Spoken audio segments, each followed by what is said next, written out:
It has been a month now that Caitlyn has been out, and we still don't know when she will be returning to the court, if she will be returning to the court this season. The WNBA has a problem, and that problem is Caitlyn Clark not playing in WNBA games. Now, what all does this affect? The ratings are plummeting. Guys, there's ratings for a couple of these games that are eye-poppingly bad. The WNBA just got slapped with a brutal reality check, and it spelled life without Caitlyn Clark. Ratings are nosediving faster than a Stephanie White coach team trying to execute a last-second play. One groin injury later, and the league's historic growth slogan suddenly feels like something a desperate marketing intern scribbled on a coffee-stained napkin. And now WNBA owners are getting restless. No, scratch that. Furious. They're staring at those TV numbers like, is our billion-dollar dream really this fragile? The big question, can this league survive without its one true ratings magnet? Be honest. When Clark's out, is anyone rearranging their weekend to watch the so-called other stars? Let us know down in the comments below. Let's go. What are you going to do about it, Kathy? If and when Caitlyn Clark returns, what are you going to do about it? Are you going to allow her to come back and get mauled? Are you going to allow her to come back and continue to get fouled? Because if we see what's going on here with the ratings, the owners have to see. And the owners are thinking to themselves, the bubble might be bursting. This bubble might be bursting, and Caitlyn Clark being out for over a month is the catalyst to the burst. The league had one surefire ratings formula this season. Caitlyn Clark versus Angel Reese. That was it. That was the entire marketing plan. Chicago Sky versus Indiana Fever. You didn't need $1 million brainstorming session or flashy ad campaigns. Just put the two most talked about names on the same court 5 times and boom, instant money machine. There was one matchup that this league can consistently rely on to produce massive viewership numbers. One matchup. The Chicago Sky versus the Indiana Fever. Caitlyn Clark, Angel Reese, the league's two most noticeable names on the court at the same time. In fact, they relied so heavily on this matchup, they put these two teams against each other 5 times this season. But here's the problem. If you don't protect your stars, they don't stick around. Clark's been sidelined for over a month with a groin injury, the kind that demands real recovery, not the slap some tape on it and hope approach the WNBA seems to think is fine. Reese has been out for a week and a half. So, when this past Saturday rolled around and the league's golden matchup had neither of its golden ticket players on the floor, the ratings collapsed. We're talking about the lowest numbers these two teams have seen since Clark stepped foot in the league. And I'm not talking slightly down. I'm talking rock bottom. Couldn't even match last year's mediocre numbers. Out of sight, bad.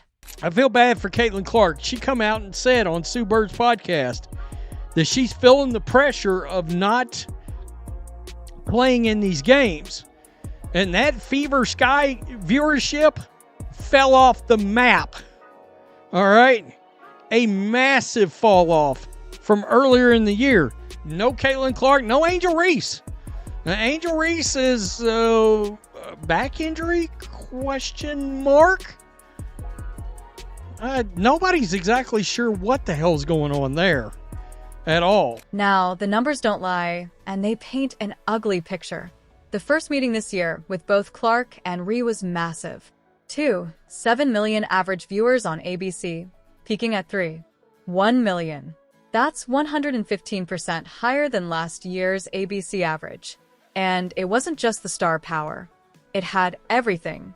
Clark's foul drama, her triple-double, Chicago getting demolished, and that infamous league investigation that had everyone talking. Essentially, Angel Reese gets the ball, Caitlyn Clark goes over, does a hard foul, commits a hard foul on Angel Reese. She falls to the ground. After that, Angel Reese gets up. She's feeling super spicy. She's charging at Caitlyn Clark. Caitlyn Clark is walking away. Aaliyah Boston steps in and kind of stops Angel Reese. Courtney Vandersloot also steps in. The second meeting stayed strong even with Clark out. Prime time on CBS at 8 p.m., pulling in 1.92 million viewers. Still one of the most watched WNBA regular season games since 2001 and the 8th largest in more than 20 years. But the third meeting, that's when the slide began from 2.7 million to 1.9 million, then crashing to 1.5 million. That's 1.2 million people saying, "Nah, I'm good and never coming back for round 3. And yeah, I called it out at the time. That 1.5 million number was the lowest Fever Sky viewership since last year's 1.53 million. Then came Saturday's disaster. Same prime time slot, same network, same matchup. But without Clark, they didn't even break 1.4 million. Try 1.3 million, meaning over 500,000 viewers flat out bailed. From May 22nd to August 10th, this marquee matchup has shed 1.4 million viewers. In TV terms, that's not a slump. That's catastrophic. Networks panic over drops half that size. Advertisers panic.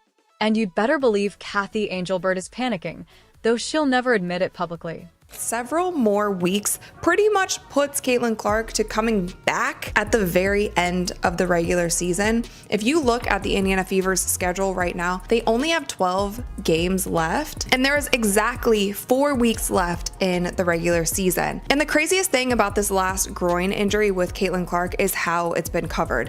The day after she had the groin injury, she was listed as day-to-day, and then a couple weeks after that, then she was listed to being out indefinitely. Because here's the unfiltered truth. Without Clark, national interest in the Fever and the WNBA nosedives. Fans aren't tuning in for Stephanie White's playbook doodles. They're not showing up for slow, sloppy basketball. And they're definitely not eager to watch the three-ring circus that is WNBA officiating. Is there any chance that the WNBA, that Kathy Engelbert saw some of the ratings that I'm about to show you now and said, "Hey, Indiana Fever, can you do us a favor? Can you do us a solid? Can you just tease a Caitlin Clark return, kind of boost these up a little bit? Can you just dangle a Caitlin Clark return in front of the fans' faces, try to boost these ratings up a little bit?" So, what's the league's play? Desperation mode. You start hearing whispers.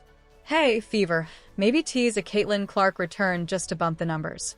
Dangle the possibility without delivering. It's straight from the PR survival manual. Keep the audience hooked, even if it's smoke and mirrors. But here's the catch. Clark's injury isn't something you rush unless you're fine with range jury or a long-term issue. And maybe, just maybe, if the league had done its job protecting her from the constant targeting, dirty hits, and blatant no-calls, we wouldn't even be here. But no, instead, the refs treat her like an uninvited walk-on at an open gym. Guys, I gotta tell you, in 2 of these other games I'm gonna show you, it is bad back in WNBA territory of where they were like 3 years ago or 4 years ago. I saw these ratings and was like, you got to be joking.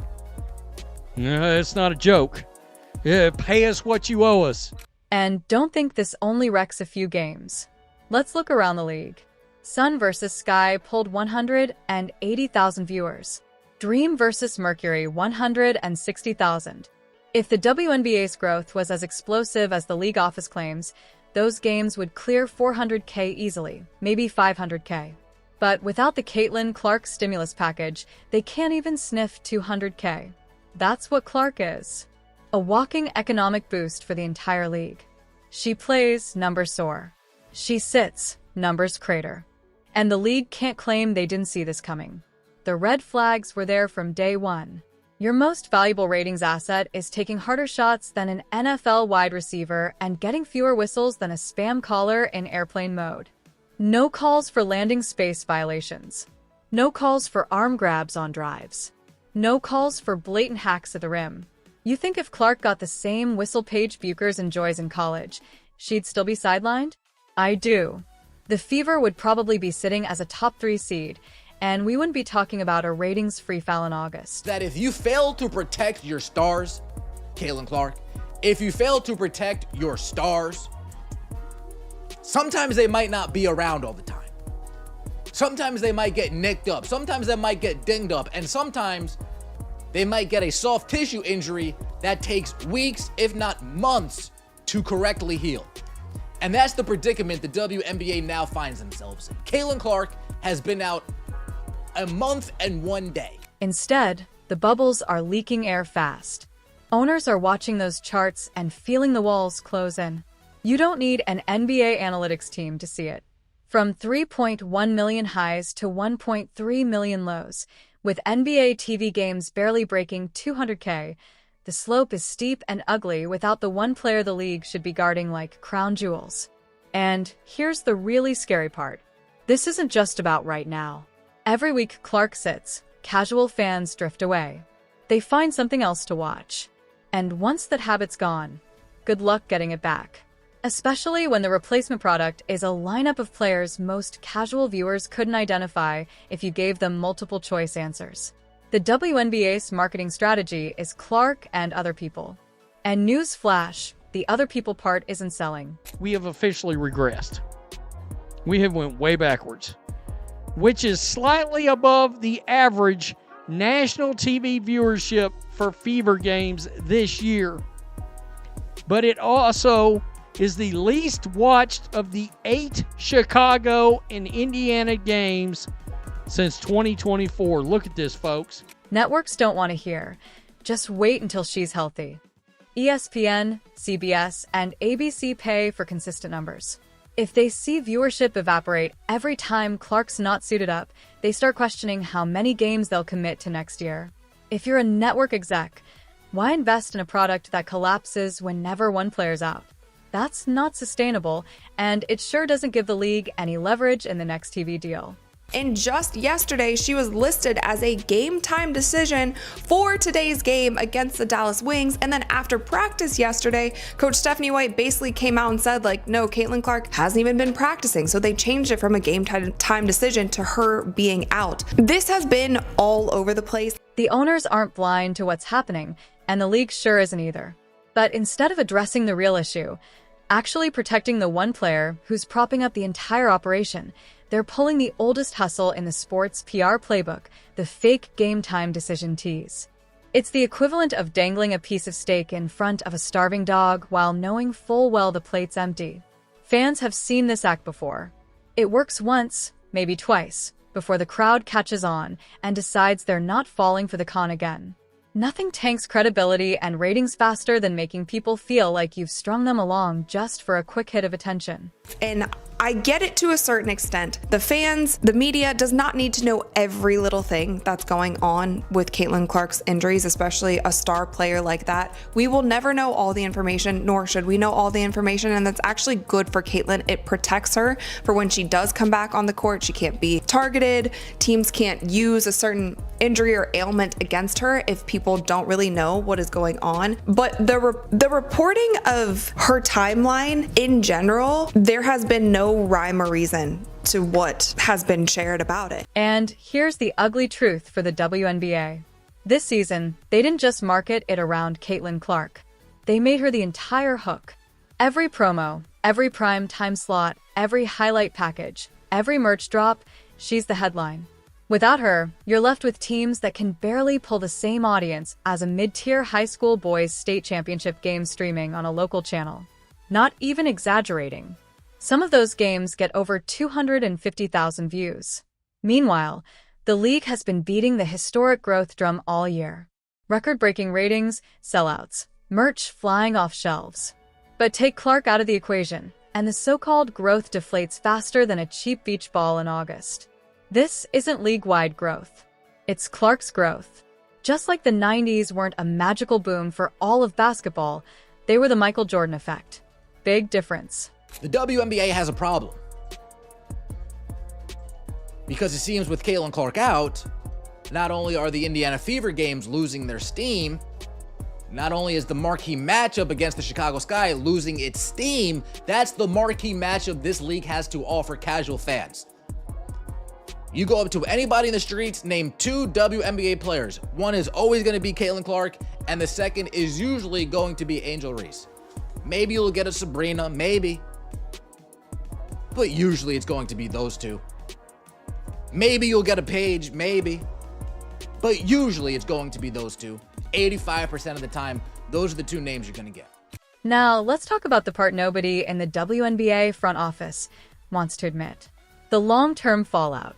If Clark is sidelined for another 2 weeks, that's 2 more primetime duds. 2 more weeks of casual fans building new viewing habits that don't involve the WNBA. 2 more weeks of people flipping to baseball, the NFL preseason, or literally anything else. Sure, some will come back when she returns, but a big slice of that audience will be gone forever. And once a sports league loses casual viewers, it's like trying to get toothpaste back in the tube. Then we have the playoffs looming.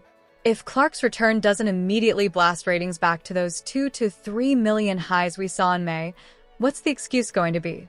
You can't keep saying, just wait, momentum is coming. If the whole year has been built around her, the postseason should be the jackpot. If it's not, the entire growth narrative gets blown to pieces. Kathy Engelbert, this is what happens when you don't protect your superstar. This is what happens when you don't protect your cash cow. This is what happens when you allow gambling to run rampant in your league. I just had to throw that in there because that's what's taking place. This is what happens when you have referees call fouls one way for one individual and not the other way for the other individual. Because here's the truth the PR team won't say out loud. What they're calling historic growth is actually a rickety house of cards. The second Clark isn't on the floor, the ratings fall like a rock. That's not growth. That's dependency. And when a business is completely dependent on one asset, it's only one bad month away from full-on panic mode. Owners see it. Networks see it. Advertisers see it. You don't need a fancy analytics department to understand that if losing one player can sink your biggest matchup by over 1 million viewers, you've got a structural problem. It's Caitlin Clark or bust.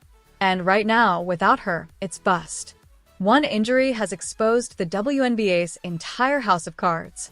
And unless they start protecting their investment, networks and fans will move on faster than the league can say. Historic growth. Can this league survive without its one true ratings magnet? Be honest. When Clark's out, is anyone rearranging their weekend to watch the so-called other stars? Let us know down in the comments below. Like, subscribe, and turn on all notifications so you never miss out. Click the video on the screen, and we will see you in the next.